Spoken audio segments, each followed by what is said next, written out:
যিনি জান্নাতের সরদারিনী, মহিলাদের জান্নাতের সরদারিনী, তার স্বামী ছিল পৃথিবীর মধ্যে হযরত শেখ হযরত আলী, যার কিছু দেওয়ার ছিল না, ঘর ছিল না, বাড়ি ছিল না, না খেয়ে থাকতে একদিনের পর দুদিন তিন দিন পরও আমার নবীর ও মুসলমান মা ফাতেমার ঘরে চুলায় আগুন জ্বলত না। আমার মা খাদিজা ওই জামানার শ্রেষ্ঠ ধনী ছিলেন, যার 70টে উঠছিলেন শুধু তার বাইতুল মালের চাবি টানার জন্যে।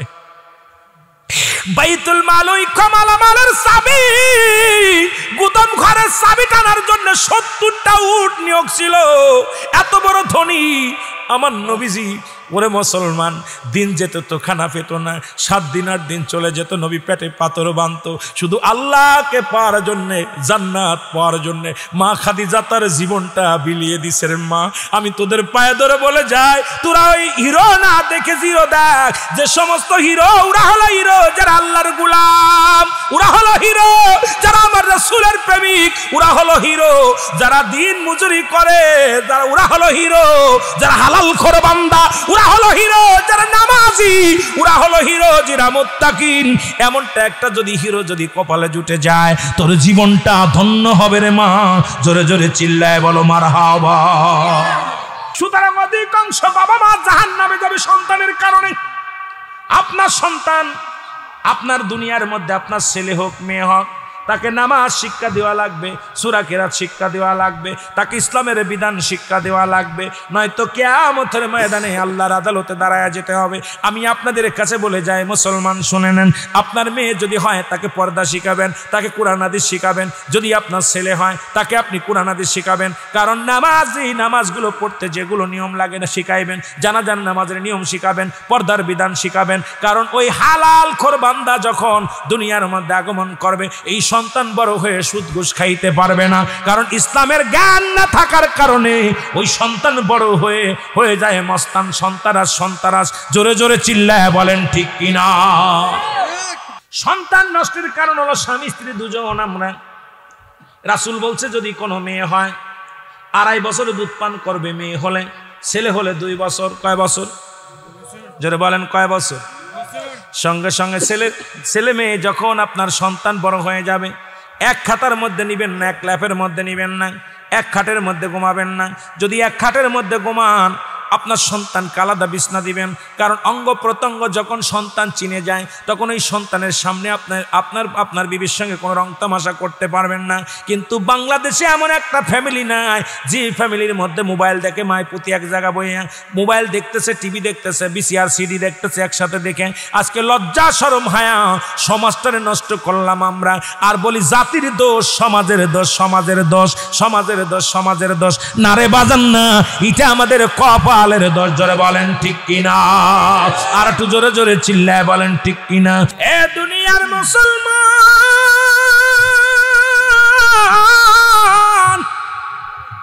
এই জন্য শরিয়াত, তরিকত, হাকিকত, মারিফত, আগুন, পানি, মাটি, বাতাস, ইসলাম, ঈমান, ইহসান, কালেমা, নামাজ, রোজা, হজ, যাকাত। জোরে বলেন আলহামদুলিল্লাহ। আর একটু জোরে বলেন আলহামদুলিল্লাহ। এই মুসলমান আল্লাহ কেন বললেন? আল্লাহ বলে ইয়া আইয়ুহান্নাযীনা আমানু। সুবহানাল্লাহ বলেন না। আল্লাহ বলে ঈমানদার বিশ্বাসীরা রে। আল্লাহু আকবার। ডাক দিয়ে বলেন কাদের? ঈমানদারদের। আল্লাহ যদি বলতে আইয়ুহান নাস, মানুষ সম্প্রদায়, আল্লাহ কয় ঈমানদারেরা শুনে নাও, ঈমানদারেরা বিশ্বাসীরা দুখুলু ফিস সিলমি কাফা।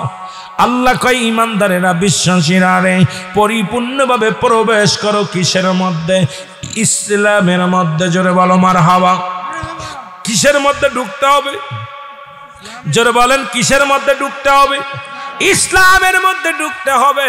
ইমানদারদের ডাক দিছে আল্লাহ। যদি বলতে আইয়ুহান নাস, ও মানুষ সম্প্রদায়, আল্লাহ মানুষে ডাক দেন নাই, ডাক দিছে ইমানদারদের, বিশ্বাসীদেরকে। বিশ্বাসীরা রে, তোমরা শোনো, তোমরা ঢুকে যাও ইসলামের মধ্যে। ইসলামের আবেদনিকত্ব 80 থেকে 82টা অর্থ আছে আমার আল্লাহ দিছে। ইসলাম মানে শান্তি, ইসলাম মানে শান্তি, ইসলাম মানে আত্মসমর্পণ, ইসলাম মানে নারীর সতীত্ব পাহারা দিও, ইসলাম মানে নিজে না আগমনের গম পারানো, ইসলাম মানে নিজে দুঃখে থেকে অন্যের সুখে রাখা। ইসলামের বিধান মানবা, ইসলামের বিধান মানো মুসলমান, শুনে নাও। ইসলামের মধ্যে ঢুকতে লাগলে শরিয়াতের বিধান মানা লাগবে, তরিকাতের বিধান মানা লাগবে, হাকিকতের বিধান মানা লাগবে, মারফতের বিধান মানা লাগবে। হ্যাঁ মুসলমান, ইসলামের মধ্যে যদি ঢুকতে হয় পরিপূর্ণ ঈমান নিয়েই ঢুকতে হবে। জোরে জোরে চিল্লায় বলেন ঠিক কিনা? আমার ভাইরা, আমার বন্ধুরা, আমার এই জন্য যুগে যুগে যত নবী রাসূল আছে গো, সবাই তো এই ইসলামের মধ্যে দাওয়াত দিয়ে গেছে। এ মুসলমান, সবাই তো ইসলামের মধ্যে দাওয়াত দিয়ে গেছে। আমরাও যারা আছি, পৃথিবীর মধ্যে কিয়ামত পর্যন্ত দাওয়াত শুধু চলবে। কিয়ামত পর্যন্ত কোন নবী আইব না, কিয়ামত পর্যন্ত থাকবে তো তওবার দরজা খোলা। এই জন্য বেশি বেশি তওবা করবেন, বেশি বেশি আল্লাহর দরবারে ইস্তেগফার করবেন আর মাফ চাইবেন। আল্লাহ আমাদের জন্য ক্ষমা করে দেয়। পৃথিবীর মধ্যে 3টা বিপদ। নাম্বার 1 হলো মানুষের মরণ, নাম্বার 2 হলো কবর, নাম্বার 3 হলো কিয়ামতের ময়দান। জোরে জোরে চিল্লায় বলা যাবে না আল্লাহু আকবার? আর একটু জোরে জোরে চিল্লায় বল আল্লাহু আকবার। এর আল্লামা মুফতি আমজাদ আলী সাহেব একটা কিতাব লিখলেন। ও মুসলমান, কবরবাসীর স্মরণের কথাগুলো শুনে নাও। আল্লামা মুফতি আমজাদ আলী সাহেব একটা কিতাব লিখলেন, কিতাবের নাম বারে শরিয়াত। এই কিতাবের মধ্যে উনি লিখতে যা বললেন, দুনিয়ার মানুষ শোনো, মানুষের সবচাইতে সহজ মৃত্যুটা হলো গো 70টা তাজা উটের গায়ের চামড়া জবাই না করিয়া উল্টো দিকে টান দিয়া লবণ আর মরিচ লাগা দিলে যতটুক যন্ত্রণা হয়,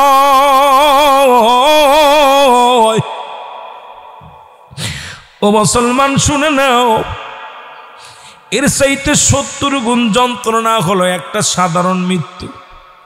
এখন আমরা মরণকালে যারা পায়খানা করে দিই, মরণকালে যারা প্রস্রাব করে দিই, মরণকালে যাদের জিহ্বা বাইর হয়ে যায়,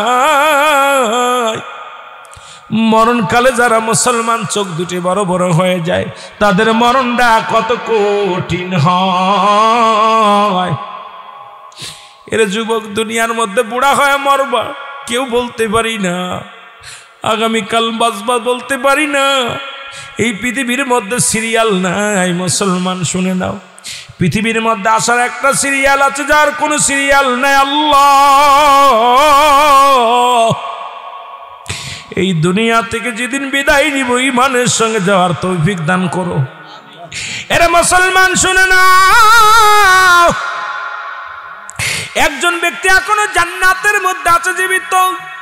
এই সসংখ্য 4 জন নবী দুনিয়ার মধ্যে এখনো জিন্দা আছে। জোরে বলেন আল্লাহু আকবার। কয়জন নবী? 4 জন নবী দুনিয়ার মধ্যে জিন্দা আছে। তার মধ্যে আমাদের জানা লাগবে রে মুসলমান। 1 নাম্বার হযরত ঈসা আলাইহিস সালাম, যিনি এখনো জান্নাতের মধ্যে আছে। আর একজন ইদ্রিস আলাইহিস সালাম। একজনের নাম হযরত ঈসা আলাইহিস সালাম, যিনি আখিরি নবীর উম্মত হয়ে দুনিয়ার মধ্যে আগমন করবেন। একজন হলো হযরত খিজির আলাইহিস সালাম, আর একজন হলো হযরত ইলিয়াস আলাইহিস সালাম। জোরে বলেন মারহাবা। ইলিয়াস আলাইহিস সালামকে আল্লাহ দায়িত্ব দিয়েছে, পাহাড়ের দায়িত্ব। এই পাহাড়গুলো দেখাশোনার দায়িত্ব আমার আল্লাহ দিয়েছে আল্লাহ ইলিয়াস আলাইহিস সালামকে। দুনিয়ার মধ্যে পানির দায়িত্ব দিয়েছে আমার আল্লাহ হযরত খিজির আলাইহিস সালামকে। জোরে জোরে বলেন আল্লাহু আকবার। এরা মুসলমান, আর একজন নবী জিন্দা আছে, অনেক কিতাব বলে তার নাম হলো হযরত জাকারিয়া আলাইহিস সালাম। তিনি গাছের কাছে সাহায্য চেয়েছিলেন, আল্লাহর কাছে না চাইয়া। এ মুসলমান, একটা প্রমাণ দিয়ে আমি আলোচনা আবার খুলে যাই, শোনো, গলের কান্ডা শুনে নাও। একজন আল্লাহর ওলি, এই কথাটাকে শেষ করে আছি, তারপরে দিকে যায়। ওই 4 জন নবী, আর একজন হলো হযরত জাকারিয়া আলাইহিস সালাম। এই 5 জন ব্যক্তি দুনিয়ার মধ্যে জিন্দা আছে। একজন নবী, একজন জান্নাতের মধ্যে আছে, তার নাম হলো হযরত ইদ্রিস আলাইহিস সালাম। আল্লাহ ডাকতে বলে, বন্ধু তুমি জান্নাতের মধ্যে কেমন আছো? বলে, আল্লাহ ভালো আছি, তোমার জান্নাতের নিয়ামতের কোনো শেষ নাই, তবে একটা কষ্ট হলো তোমার আজরাইল আমার সঙ্গে ভালো ব্যবহার করে নাই, আমার সমস্ত গায়ের মধ্যে যন্ত্রণা, আমার গায়ের মধ্যে ব্যথা। আমার আল্লাহ বলে, আজরাইল তাড়াতাড়ি যা। আজরাইল চলে আসেন হযরত ইদ্রিস আলাইহিস সালামের কাছে। ইদ্রিস আলাইহিস সালামের কাছে এসে আজরাইল বলে, হুজুর আপনি আমাকে ডাকছেন? বলে, হ্যাঁ। আগে বলো আজরাইল, আমার জানটা তুমি কেমনে কবজ করেছো? আজরাইল বলে, হুজুর আমি সবার জান কবজ করার জন্য দুনিয়ার মধ্যে আগমন করি না। আসমানে থাকে আমার মাথা, জমিনে থাকে আমার পা।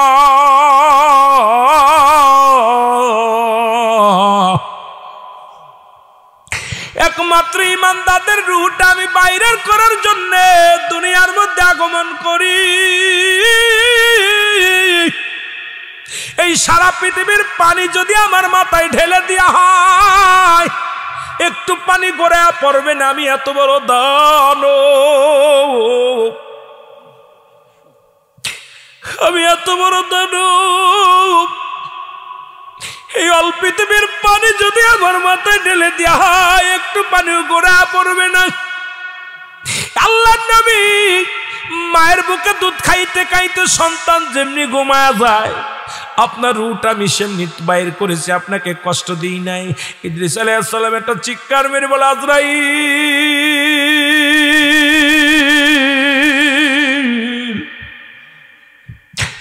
এই সহজ মৃত্যু যদি এত কঠিন হয়, তাহলে কঠিন মৃত্যুটা কত কঠিন রে আজরাইল।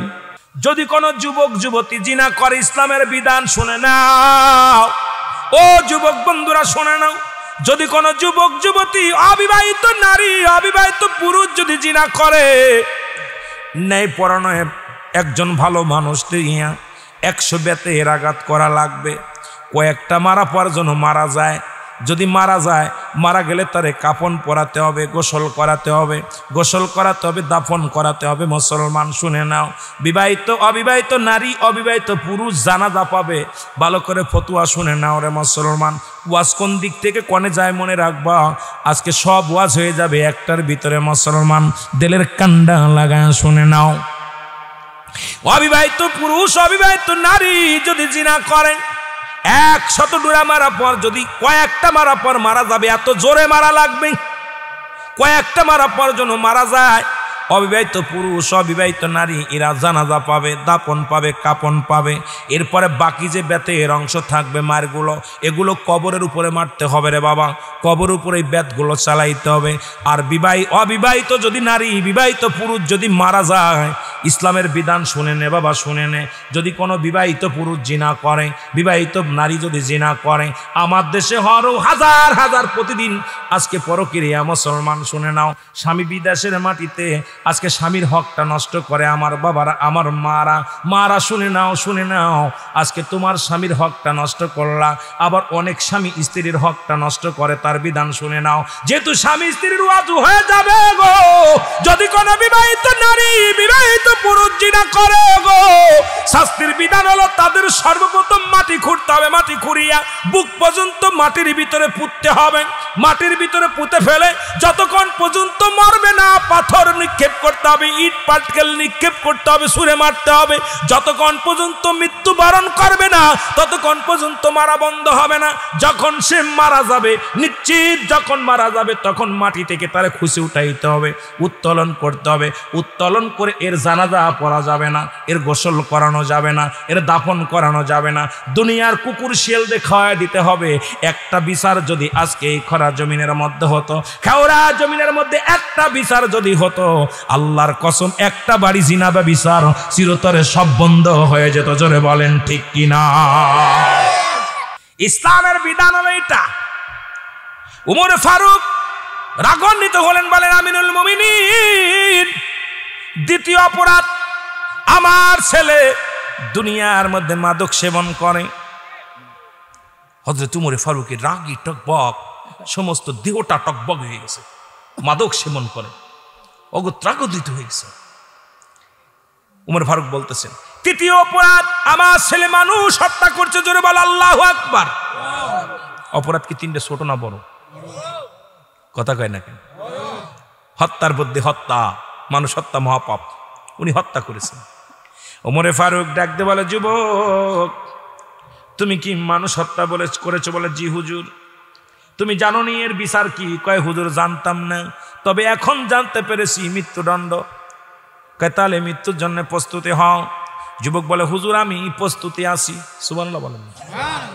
দ্বিতীয় অপরাধ, ও যুবক তুমি জিনা করেছো, অপরাধ মৃত্যুদণ্ড। কয়, হুজুর আমি এটার জন্য প্রস্তুতি আছি, আগে জানতাম না, এখন আপনি বলছেন আমি প্রস্তুতি আছি। তৃতীয় অপরাধ, তুমি কি করেছো? মাদক সেবন করেছো। বলো, হুজুর এটাও বড় গুরুতর অপরাধ, আপনি যে বিচার করবেন আমি মাথা পেতে মেনে নিলাম। উমরে ফারুক খোলা তরবারি হাতের মধ্যে নিলেন, তরবারির ধারগুলো চিকচিক করতেছে, ধারালু তরবারি মাছি বলে কেটে যাবে। উমরে ফারুক তরবারিটা হাতের মধ্যে নিয়ে নিজ হাতে বিচার করবে। এমন সময় যুবক বলে, আমিনুল মুমিনিন একটু দয়া করে আমাকে একটু সময় দেন। সময় দেওয়া হলো। আমি জানি আমার মৃত্যুদণ্ড হবে, আমি অপরাধী, তবে আমার মৃত্যুর আগে একটা কথা আপনার কাছে বলে যায়, আমার বিচার করার আগে আমার বাবার বিচারটা আগে করা লাগবে। আল্লাহু আকবার বলেন না? আমার বিচারের আগে আমার বাবার বিচারটা করা লাগবে। খলিফা হযরত খাত্তাবের বেটা উমর রাগান্বিত হয়ে গেলেন, কারণ বাবার বিরুদ্ধে কার বিরুদ্ধে অভিযোগ করো? কারণ আমার নবী বলছে, জান্নাত যদি পেতে চাও মা বাবার খেদমত করো। হযরত উমর ফারুক, যুবক তুমি কার বিরুদ্ধে অভিযোগ দাও? তুমি কার বিরুদ্ধে কমপ্লেন দাও? বলে, খলিফা আমিনুল মুমিনিন আপনি ন্যায় পরায়ণ বাদশা, এই কারণে আপনার কাছে বিচার দিছি, নতুবা বিচার দিতাম না। জানি আপনার কাছে ন্যায় বিচার পাবো, এই জন্য আপনার কাছে বলছি, আমার বিচার করার আগে আমার বাবার বিচারটা করা লাগবে। জোরে জোরে চিল্লায় বলো আল্লাহু আকবার। খলিফা হযরত উমর ফারুক বললেন, তোমার বাবার কি অপরাধ বলো?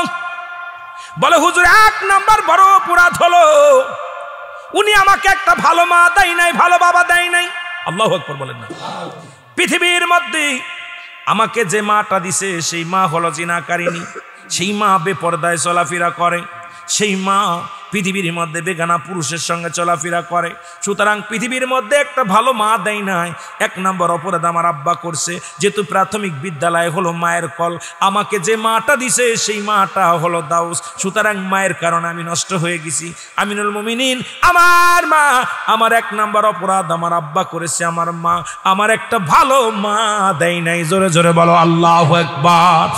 যুবক আমরা সুন্দরী পূজারী হয়ে গেছি। আগের যুগে যখন বিয়ে করতো মা মুরব্বীরা, যখন সন্তানাদি বিয়ে দিত, আগে গোষ্ঠী দেখতো, দল দেখতো, এবার মেয়েটা নামাজ পড়তে পারে কি পারে না, আত্মাতু পারে কি পারে না, পর্দা করে কি করে না, ওই মায়ের মামা বাড়ির কুল, নানা বাড়ির কুল, দাদা বাড়ির কুল, এগুলো যাচাই বাছাই করে বিয়ে শাদী হতো। কারণ মেয়েটা পর্দা করে কিনা যাচাই বাছাই করতে, মেয়েটা কোনো পরক্রিয়া করে কিনা, মেয়েটা পর্দা করে চলাফেরা করে কিনা, মেয়েটা কোরআন শরীফ পড়তে পারে কিনা, মেয়েটা পর্দা করে চলে ফিরে কিনা, এগুলো যাচাই বাছাই করে বিয়ে হতো। আর এখন আমরা যুবকগুলো আজকে বলি জাতির দোষ দিই, সমাজের দোষ, সমাজের দোষ আসলে আমাদের কপালের দোষ। এখন আমরা হয়েছি সুন্দরী কোন আমরা সুন্দর চেহারা দেখলেই পাগল হয়ে যায়, হাত ধরে টানাটানি করি রে মুসলমান। শুনে নাও, শুনে নাও, আজকে আমাদের কপালে জুতার বাড়ি, শুধু এই জুতার বাড়ি কপালে হয়েছে একটা কারণ হলো আমরা এখন আর আদর্শ দেখি না, আমরা দেখি রূপ। আমরা গুণ দেখা ভুলে গেছি। এখন গুণ না দেখে রূপ দেখে যারা দুনিয়ায় পাগল হয়ে গেলে দুনিয়ার জাহান্নামে তারা ভুগতেছি। জোরে জোরে বলেন ঠিক কিনা? আমার ভাইরা, আমার বন্ধুরা, আমি যুবকদের বলে যাই, বাবা মার কাছে দাবি করবি, দাদির কাছে দাবি করবি, দাদি গো বিয়ে যদি দিতে হয়, একটা গরিবের ভ্যান চালকের মেয়ে বিয়ে করব, রিক্সা চালকের মেয়ে বিয়ে করব, আগে দেখবো ওই মেয়ের মা তার বাবা মার খেদমত করে কিনা, ওই মেয়ে পর্দায় থাকে কিনা, ওই মেয়েটা 5 ওয়াক্ত সালাত আদায় করে কিনা, শরীয়তের বিধান মানে কিনা। বাবারে, এমন একটা মেয়ে যদি দুনিয়ার মধ্যে পেয়ে যায়, দুনিয়ার জান্নাত পেয়ে যাবি। আর যদি ওই রকম একটা দাউস মার্কা মুলো মার্কা মেয়ে পাস, জীবনটা বরবাদ হয়ে যাবে, জীবনে শান্তি পাবি না, জীবনে সুখী হবি না। অধিকাংশ মেয়েরাই জান্নাতে যা জাহান্নামে যাবে স্বামীর এই একটা কথার কারণে, একটা কথা বলার কারণে 90% মেয়েরাই জাহান্নামে যাবে। সেটা হলো যে সমস্ত নারীরা বলে তোমার কাছে এসে এটা পালাম না, তুমি এটা দিলে না, সারা জীবন দিছেন বলে তুমি আমার এটাকে দিলে না, তুমি এটা দেও নাই, কোনোদিন দেও নাই। এই খুঁটা দেওয়া মেয়েরা ইয়াউমাল কিয়ামতের ময়দানে জাহান্নামে যাবে 99% মেয়েরা। আল্লাহু আকবার বলেন, আর একটু জোরে বলেন। আমি মাদের বলি মাইকের আওয়াজ যত দূর যায় মারা শুনে নাও, বিয়ে যখন করবা দাদিরে বলবা দাদি গো, মারে বলবা মা গো। একটা ভ্যান চালককে বিয়ে করব, রিক্সা চালককে বিয়ে করব, তবু সুদ করে বিয়ে করব না, ঘুষ করে বিয়ে করব না, জিনা করে বিয়ে করব না। বাবা গো, একজন গরিবের হাতে তুলে দিবা, যে ছেলেটা নামাজ পড়ে 5 ওয়াক্ত সালাত আদায় করে, যে ছেলেটা জীবনে মুখের মধ্যে খুর দেয় নাই, দাড়ি রাখছে দাড়ির মধ্যে কোনোদিন খুর দেয় নাই, জীবনে নামাজ ছাড়ে নাই, সারাদিন ভরে ভ্যান চালায়, সারাদিন ভরে মাঠে কাজ করে, 5 ওয়াক্ত সালাত আদায় করে, হালাল খায়, জীবনে সারাদিন পরে একবার লবণ দিয়ে ভাত খায়। মা গো, এমন একটা ছেলের হাতে আমার দিয়ে দাও। বড় বক্তার দরকার নাই, বড় মুফতির দরকার নাই, আমরা শুধু খুঁজি কোন ছেলে কত টাকা বেতন পায়, দেখি আগে কোন ছেলে চাকরি করে, অফিসে কত টাকা বেতন, ছেলেটা নামাজ পড়ুক আর না পড়ুক, আজকে আমাদের নিজের কপালটা নিজে পোড়াইতেছি। ওই দাউস মার্কা ছেলের হাতে মেয়েটা দেওয়ার কারণে মেয়েটাও সুখী না, আপনিও সুখী না। যখন কোন আল্লাহওয়ালা ইমানদার মানুষের হাতে মেয়েটা তুলে দিবেন, আপনাকে আমার আল্লাহ নগদ একটা জান্নাত উপহার দিবে। জোরে বলেন আল্লাহু আকবার। কিন্তু আমরা বিয়ে দেওয়ার সময় খুঁজি দাঁড়ায় প্রসাব করে কারা। ও মুসলমান শুনে নাও, আজকে সমাজ জাতি নষ্ট করলাম আমরা। আমি বলতেছি না কোনো আলেমের সাথে দেওয়ার জন্য, একজন হালাল খোর বান্দার সঙ্গে দেওয়ার জন্য বলতেছি।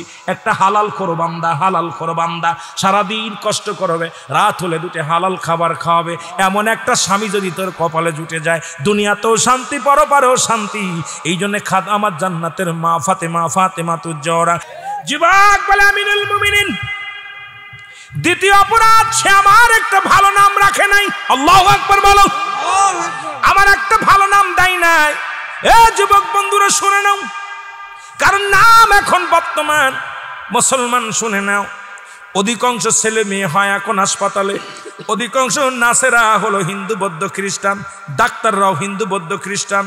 ওই ডাক্তারখানায় যখন পেট ফাড়ে সন্তান বা কি হয়, ছেলে সন্তান হয়, মেয়ে সন্তান হয়, অধিকাংশ সন্তানের আজান কানে যায় না, একামত কানে যায় না, কালেমা কানে যায় না, কারণ কপাল মন্দ, কপাল মন্দ। ও মুসলমান শুনে নাও, শুনে নাও। আর ভালো একটা নাম রাখতে হবে। রাসূল বলছে সন্তান যখন দুনিয়ার মধ্যে আসবে, সুন্নাতে রাসূল হলো 7 দিন পরে সন্তান, ছেলে হোক আর মেয়ে হোক, যদি মেয়ে হয় একটা পশু কোরবানি করবে, ছেলে হলে 2টি পশু কোরবানি করবে। কোরবানি করে সন্তানের নাম রাখতে হবে। 7 দিনের একদিন আগেও নাম রাখা দূরত্ব নয়। 7 দিনের সন্তান দুনিয়া আসা পর 7 দিনের একদিন আগে নাম রাখলে সুন্নাতে রাসূল হবে না, রাসূলের সুন্নাত আদায় হবে না। কিন্তু আমাদের ছেলে মেয়ে এখন পেটে থাকতেই হয়ে যায়। বিয়ের দিনই, বিয়ের রাত্রে স্বামী স্ত্রী বাসর রাত্রি কয়, স্বামী কয় স্ত্রী কয় নার্গিস কয় কি কয়, মনে মনে করছি একটা ছেলে হইলে নাম রাখবো শাহরুখ খান। কি নাম রাখবো? এখন বৌতি করতেছে স্বামী, রুহুল আমিন সাহেব শোনো, আমি তো মনে মনে করছি যদি ছেলে হয় মেয়ে হয় নাম রাখবো কারিনা। কি নাম রাখবো? ওরে এখনো মিলন হয়নি, ওই কপাল পোড়া শুনে রাখ, এখনো বিয়ে করেছি, এখন বাসর রাত্রে কেবল গেছি, দোয়া দুরুদ পড়ার আগে ছেলে মেয়ের ডিসিশন, একটা ছেলে নেবো একটা মেয়ে নেবো। আহা, ডিসিশন কয় মেয়ে হলে নাম রাখবোই, ছেলে হলে নাম রাখবোই। আল্লাহর কসম, এই সন্তান জীবন আলেম হবে না, এই সন্তান হবে জালেম। এই সন্তান পরের মেয়ের হাত ধরে টানবে, এই সন্তান এই মেয়ে পরের হাত ধরে চলে যাবে। কারণ হলো রাসূল বলেছে যখন দুনিয়ার মধ্যে সন্তান আসবে 7 দিনের একদিন আগে নাম রাখা দূরত্ব নয়। এখন আমাদের 7 মাস 8 মাস গর্ভে আসলেই আলতাসন করে কয় এটা কি, কয় ছেলে হবে, স্বামী স্ত্রী নাম রেখে দেয়, কয় কি রাখা যায় কদি। অনেক আলেমরাই ভুলটা করতেছে, আমি আপনি নয়, অনেক আলেমরাও ভুল করে। এখন পেটের মধ্যে ছেলে, কয় নাম রাখবো কি, কয় রাখবে তুকার জীবন, এটা নাম রেখে দিছে। আল্লাহর কসম, যে আলেম বলেন না কেন, রাসূলের সুন্নাত তরিকায় নাম রাখতে হবে। এই ভুলটা কখনো করা যাবে না। দুনিয়ার মধ্যে আসা পর 7 দিন পরে নাম রাখা দূরত্ব, 7 দিনের একদিন আগে নাম রাখা যাবে না। মনে থাকবে। কথা কন না কেন? এই ভুল করবেন, ওই ছেলে মেয়ে ভালো হবে না। যে ছেলে মেয়েগুলো পেটে থাকতে নাম হয়, পেটে থাকতে নাম একদম খোদাই করে রেখে দেয়। আবার অনেক ছেলে মেয়ে পেটে আসলেই দেখা যায় বই কিতাবাদি পড়ে হুজুরি কয়, হুজুর একটা নাম রাখেন দিকা, কি হয়েছে? মেয়ে, আমার তো ছেলে হবে, মেয়ে হবে। হুজুরিও টেনশন করেন, হুজুর নাম রেখে দিল। যে এটা হলে আপনার বোন নাম কি কয় অমুক, আপনার নাম কি কয় অমুক, নামটা এটা হলেই ভালো হয়। আমি আল্লাহর রাস্তে বলে যাই, রাসূলের সুন্নাত তরিকায় চলতে হলে অবশ্যই সন্তান দুনিয়ার মধ্যে আগমন করার পর সুন্নাতে রাসূল হলো 7 দিন পরে নাম রাখতে হবে। জোরে বলেন না মারহাবা, আর একটু জোরে বলেন মারহাবা। মনে থাকবো? কথা কয় না মনে থাকবো? ভুলে গেলে চলবে না। প্রতিদিন তো আর ওয়াজ করতে পারবো না, ভুলে গেলে চলবে না। আমার ভাইরা, আমার বন্ধুরা, আমার নাম্বার 3, আমার আব্বা আমারে কোন ইসলামের গান দেয় নাই। আল্লাহু আকবার বলেন না। আল্লাহুম্মা সাল্লি আলা সাইয়্যিদিনা মুহাম্মদ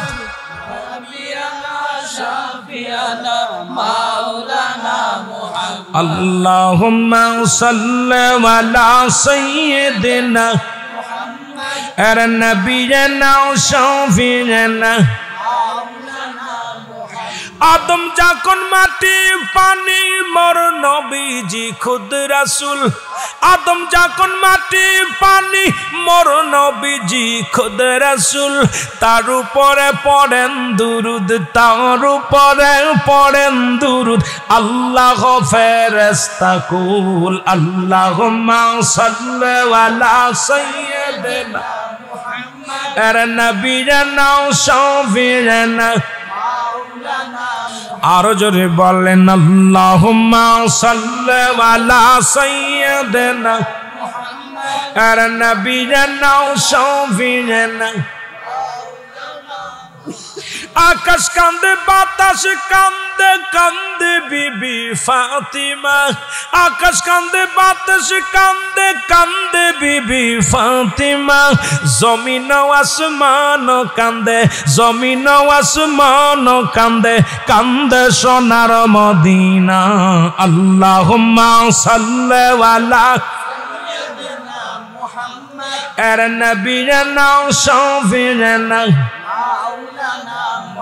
আরো জোরে বলেন আল্লাহুম্মা সাল্লি আলা সাইয়্যিদিনা মুহাম্মদ নবিয়িনা শাফিয়িনা। উড়ে যাও রে রাতের হাওয়া, যাও রে উড়ে মদিনায়। উড়ে যাও রে খাওয়ানো বাড়ির হাওয়া, উড়ে যাও রে মদিনায়। এ গোলামের সালাম খানি, এই গোলামের সালাম খানি পৌঁছাই দিও মদিনায়। আল্লাহুম্মা সাল্লি আলা সাইয়্যিদিনা মুহাম্মদ আর নবিয়িনা শাফিয়িনা। আরো জোরে বলেন আল্লাহুম্মা সাল্লি আলা সাইয়্যিদিনা মুহাম্মদ আর নবিয়িনা শাফিয়িনা। কষ্ট হচ্ছে আপনাদের? যারা বিয়ে করে ফেলেছি তাদের তো কপাল খারাপ, যারা করি নাই, যেগুলো এখনো হয় নাই, জীবনে বিয়ে না করলে আহা। আগে একটা কথা বলতো, জাতের মেয়ে কালা ভালো, নদীর পানি গোলা ভালো। আহা, প্রবাদটা সত্য, চিরন্তন সত্য। আগের যুগের মারা এখন দেখবেন, যদিও শাড়ি পরে থাকে, দেখবেন রাস্তাতে হাঁটলে খট করে ঘন্টাটা টেনে দেবে। আর এই দাউসের বংশরা যেই সামনা মানুষ দেখে মাথা চুল ফেলে দেয়, দিয়ে এর দাঁড়িয়ে দেয়। কথা কন ঠিক কিনা? বুড়া মানুষগুলো দেখবেন এখনো যদি কোনো মানুষ দেখে, পথের মধ্যে বেটা মানুষ দেখলেই এক পাশে দাঁড়ায় যায়। আমি তো ওয়াজে যাই, যখন দেখি মাঝে মাঝে আহা আশ্চর্য হয়ে যায়। বুড়া মানুষগুলো তারা বুরকা পরা শেখ, আগের মানুষ তো আদি মানুষ, কি লজ্জা হায়া আছে। হায়াগুলো দেখছি সঙ্গে সঙ্গে কিভাবে মাথা মুখটা ঢেকে এইভাবে এরম আথা দিলাম ডেকে। আর এখনকার মেয়েগুলো বুকির কাপড়গুলো ফেলে দিয়ে বেটাদের সামনে কি বলে, ইন্না সাকা সাকা আনা উইবুকা ইন্না দারাসুকা, হাউ লাভলি গার্লস। ঠিক কিনা? কথা বুঝিস? আস্তে আস্তে যাই। আল্লাহু আকবার বলে, আরো জোরে বল আল্লাহু আকবার। এক নাম্বার অপরাধ আমার বাবার, সে আমাকে একটা ভালো মা দেয় নাই, তাহলে বাবা স্বামী স্ত্রীর ওয়াজ করতে লাগলে আগে 1 নাম্বার ওই সন্তানটাকে আনতে হলে একটা হালাল জাদা মেয়ে আনতে হবে, হারাম জাদা না। একটা হালাল খোর মেয়ে আনলে আপনার বাবা মার ও স্বামী স্ত্রীর হক আদায় হবে। বলতেছে হুজুর আমার 1 নাম্বার অপরাধ আমার আব্বার, সে আমাকে একটা ভালো মা দেয় নাই। তাহলে আমাদেরকে ভালো মা দেওয়ার দরকার, কথা কয় না? ছেলে মেয়ে মানুষ করার জন্য ভালো মা দেওয়ার দরকার না? আহারে এমনও মা আছে হয়তো বললে পরে হয়তো আপনারা বলবেন আপনার বেশি ক্যারেক্টার দেখাচ্ছেন। আল্লাহর কসম, আমার ছোট্ট বাচ্চা মাত্র 3-4 বছর বয়স, ফজরে আজান দিলে উঠে চলে যায় মসজিদে। আমি শীতের মধ্যে আম্মুরে বলতো তুমি কি শুরু করলা? এটা নামাজ পড়তে একা টুপি নিয়েও নামাজ পড়তে চলে যায়। আমি কই তুমি কি শুরু করলা, ঠান্ডা লেগে যাবে। কয় আপনি কিরাম মানুষ করবেন বলেন, আপনি একটু মায়া কম করেন, কারণ এই ছেলে তো এখন বুঝা গেছে যাইতে পারে, জাতি দেন, নামাজ পড়ে আজান দিয়ে দাদার আগে চলে যায়। আমি শুয়ে আছি ঘরের ভিতরে, ছেলে নাই, কিরে? কয় চলে গেছে ফজরের নামাজ পড়তে। আল্লাহ, আহারে এই জন্য মা যদি ভালো হয়, কন্ট্রোল হয়, এটা আমার গর্ব। আমার বিবিকে নিয়ে আমি গর্ব করি না, তবে এটা প্রশংসা করি। মাঝে মাঝে বলি আল্লাহ তুমি এমন একটা বিবি উঠিয়ে দাও যে বিবিগুলো স্বামীর হক আদায় করে, যে বিবিগুলো স্বামীর হক আদায় করে, সন্তানের কর্তব্য পালন করে, মা বাবার যে কর্তব্য সেটা পালন করে। 5 ওয়াক্ত নামাজ আমার বিবি দেখছি, যখন আমাদের সময় হয়তো অনেক সময় বেশি আসরের নামাজটা ছেলে বেশি বিরক্ত করে, আসরের সময় যেতে চায় না। ওর মা দেখে আজকে আমার ফোন দিচ্ছে, তোমার ছেলে কই? আমি কই জানি না তো। ধরে আনি বান্ধে নিয়ে মসজিদে পাঠাইছে, নামাজ পড়তে পাঠাইছে। নামাজ পড়েছে। আমি আব্বু তুমি কই গেলা? আব্বু বিকেলবেলা তো আমার নামাজ পড়তে মন খায় না, খালি খেলতে মনে খায়। কথা বুঝেননি? এই জন্য আমাদের মা যদি ভালো হয়, বাবা যদি ভালো হয়, সন্তান কত বেল বাঘের পেটে বাঘ ডাসা হয়, বিড়াল হয় না। ঠিক কিনা? ঠিক কিনা? বড় আলেম হতে হবে না, হালাল খোর বান্দা হোক, হালাল খোর। আপনি আপনার সন্তানটাকে হাত ধরে আজকে মাহফিলে নিয়ে আসতেন, আনেন নাই। আপনার সন্তানটাকে নামাজে নিয়ে আসেন, আনেন নাই। যদি গান হতো অবশ্যই নিয়ে আসতেন। ছেলেও বলতো আব্বা আমি গান শুনতে যাব, আর বউ কইতো কি নিয়ে যাও না, ও কানতে ছিল, নিয়ে যাও, বিরক্ত করে নিয়ে যাও। দেখা চাদরের নিচে করে নিয়ে আসে। আর আজকে ওয়াজ শুনতে আসার সময় ঠান্ডা লেগে না, কল করে বারিশ নেই, ওরা দেখে রাখে যত ঠান্ডার ভিতর মাহফিলে না যায়। শিখাবো কি? কপালটা নষ্ট, নিজের কপাল নিজে পুরাইতেছি আর জাতিকে দোষারোপ করতেছি। যেন বলেন ঠিক কিনা? খলিফা হযরত উমরে ফারুক রাগান্বিত হইয়া তরবারি টানি মুরব্বির দিকে রওনা হয়ে গেলেন। এই মুরব্বি, তোমার সন্তান আজ অন্যায় পথে যাওয়ার জন্য তুমি দায়ী, কারণ তোমার সন্তানকে তুমি ইসলামের জ্ঞান শিক্ষা দাও নাই। সুতরাং আমাদের যাদের ছেলে মেয়ে আছে, যদি আপনি ইসলামের জ্ঞান যদি না দেন, আল্লাহর আদালতে আপনাকে ধরা পড়তে হবে, আল্লাহর আদালতে আপনার ধরা পড়তে হবে। সুতরাং এখান থেকে বাঁচা সম্ভব না। তখন মুরব্বী বললেন, ওই বৃদ্ধ বলতেছে, আমিনুল মুমিনিন, এত বড় ভুল করা পরও আপনি আমাকে বোঝার সুযোগ দান করেছেন, আমাকে আপনি মাফ করে দেন। আমরা ছেলে বাবাই পুত্রের জন্য কালেমা পড়ে ঈমান নিয়ে মরতে পারি। হযরত উমরে ফারুক বলে তওবা করো, সঙ্গে সঙ্গে তওবা করলেন। তওবাকারীকে আল্লাহ ভালোবাসে। কিয়ামত পর্যন্ত নবী আসবে না, কিয়ামত পর্যন্ত তওবার দরজা খোলা। আল্লাহ যেন আমাদের তওবা কবুল করে। জোরে বলুন আমিন। আর একটু জোরে বলেন আল্লাহু আকবার। মুহাব্বতে দুরূদ শরীফ পড়েন আল্লাহুম্মা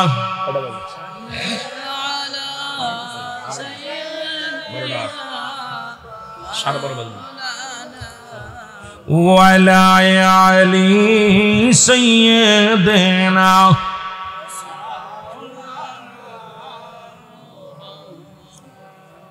এ ভাইরা আমার, বন্ধুরা আমার, গভীর মনোযোগ।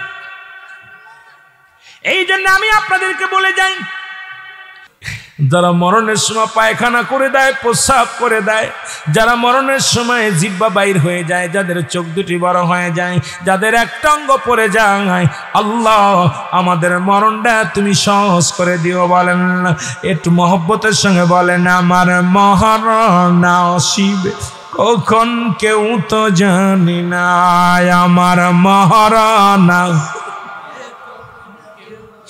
এই আমি চলে যাব, আমায় তোমরা ভুইলা যাইও না, আমি চলে যাব,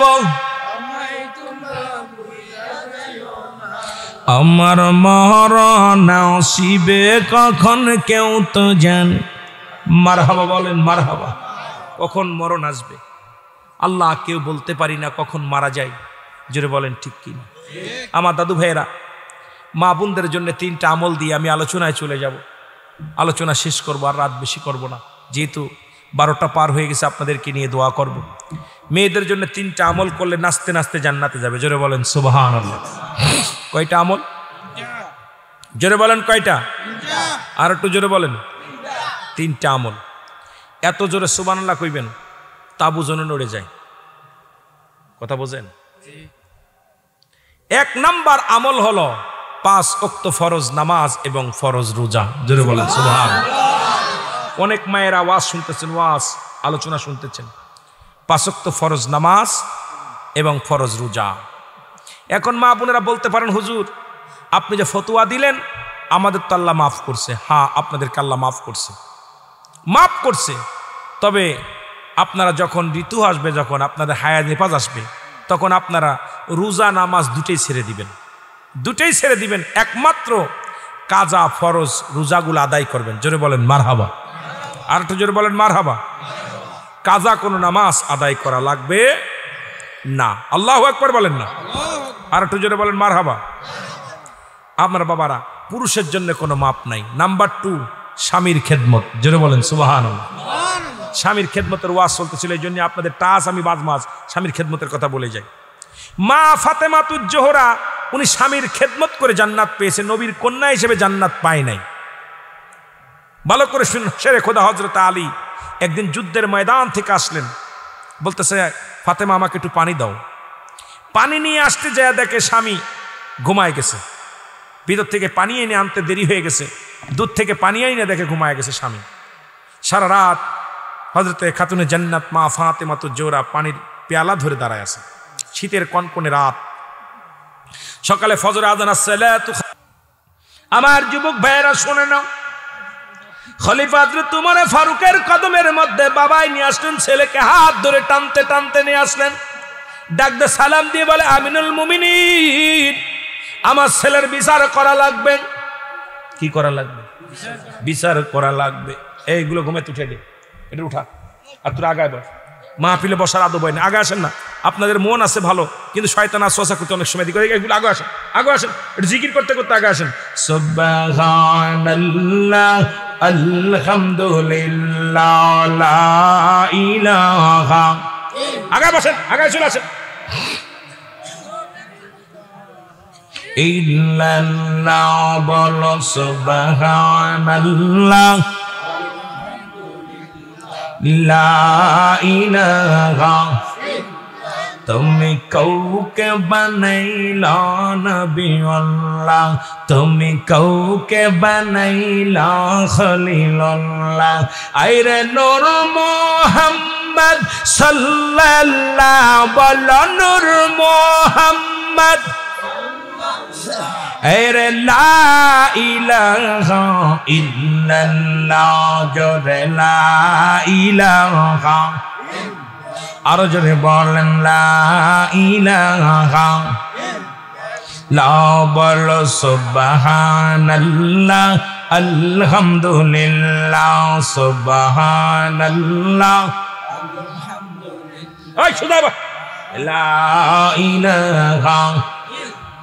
তুমি কাউকে বানাইলা রূহুল্লাহ, তুমি কাউকে বানাইলা খলিলুল্লাহ, তুমি কাউকে বানাইলা রূহুল্লাহ, তুমি কাউকে বানাইলা রূহুল্লাহ।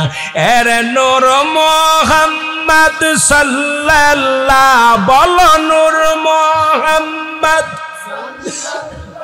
এরে লা ইলাহা ইল্লাল্লাহ বলো সুবহানাল্লাহ। আরো জোরে বলেন সুবহানাল্লাহ আলহামদুলিল্লাহ লা ইলাহা। এরে লা ইলাহা ইল্লাল্লাহু লা ইলাহা ও মুহাম্মাদুর রাসূলুল্লাহ সাল্লাম। এর যুবক ডাকতে বলে, হুজুর আমার আব্বাজান আপনার কদমের মধ্যে বিচারের জন্য আনছে গো। আমি জানি আপনি ন্যায় পরায়ণ বাদশাহ, আপনার কাছে ন্যায় বিচার পাবো। বিদ্যা ডাক দে কয় আমিনুল মুমিনিন, এই ছেলেটার বিচার করা লাগবে। বলে বাবারে ছেলে কি অন্যায় করছে বলো? বলো হুজুর, 1 নাম্বার ছেলে 1 নাম্বার জিনাখর। নাউজুবিল্লাহ বলেন না? 1 নাম্বার হলো জিনাখর।